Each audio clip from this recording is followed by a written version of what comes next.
मैं अपने चैनल भक्ति विद मीतू में आपका स्वागत करती हूँ। आज हम सुनेंगे शनिदेव की कथा। एक समय की बात है, सभी ग्रहों में सर्वश्रेष्ठ होने को लेकर विवाद हो गया।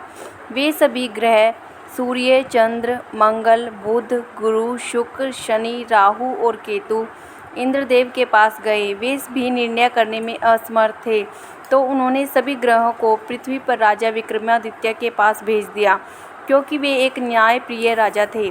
सभी ग्रह राजा विक्रमादित्य के पास पहुँचे और अपने विवाद के बारे में बताया। राजा विक्रमादित्य ने सोच विचार के बाद 9 धातु स्वर्ण, रजत, कांस्य, पीतल, सीसा, रांगा, जस्ता, अभ्रक और लौह से सिंहासन बनवाया और उनको क्रम में रख दिया।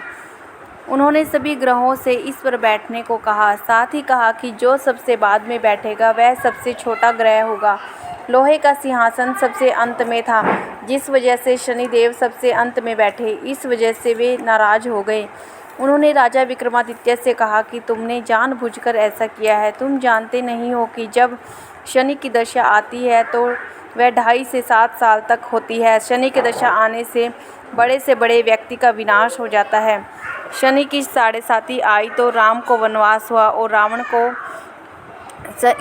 पर शनि की महादशा आई तो उसका सर्वनाश हो गया। अब तुम सावधान रहना। कुछ समय बाद राजा विक्रमादित्य पर शनि की महादशा हो गई। तब शनिदेव घोड़ों का व्यापारी बनकर उनके राज्य में आए। राजा विक्रमादित्य को पता चला कि एक सौदागर अच्छे घोड़े लेकर आया है, तो उन्होंने उनको खरीदने का आदेश दिया। एक दिन राजा विक्रमादित्य उनमें से एक घोड़े पर बैठे तो वो उनको लेकर जंगल में भाग गया और गायब हो गया। राजा विक्रमादित्य का बुरा वक्त शुरू हो गया। भूख प्यास से वे तड़प रहे थे, तो एक ग्वाले ने पानी पिलाया तो राजा ने उसे अपनी अंगूठी दे दी। फिर नगर की ओर चल दिए। एक सेठ के यहाँ पानी पिया। अपना नाम उज्जैन का वीका बताया। सेठ वीका को लेकर घर चला गया। वहाँ उसने देखा कि एक खूंटी पर हार टंगा है और खूंटी उसे निगल रही है। देखते ही देखते हार गायब हो गया। हार चुराने के आरोप में सेठ ने वीका को कोतवाल से पकड़वा दिया। वहाँ के राजा ने वीका का हाथ पैर कटवा दिया और नगर के बाहर छोड़ने का आदेश दिया। वहाँ से एक तेली गुजर रहा था। वीका को देखकर उस पर दया आ गई। उसने उसे बैलगाड़ी में बिठाकर आगे चल दिया। उस समय शनि की महादशा समाप्त हो गई। वीका वर्षा ऋतु में मल्हार गा रहा था। उस राजा की राजकुमारी मनभावनी ने उसकी आवाज़ सुनी तो उससे ही विवाह करने की जिद पर बैठ गई। हार कर राजा ने बेटी का विवाह वीका से कर दिया। एक रात शनिदेव ने वीका को स्वप्न में दर्शन दिए और कहा कि तुमने मुझे छोटा कहने का परिणाम देख लिया। तब राजा विक्रमादित्य ने कहा, हे शनिदेव, मुझे क्षमा कर दीजिए, और कहा कि उनके जैसा दुख किसी को न दे।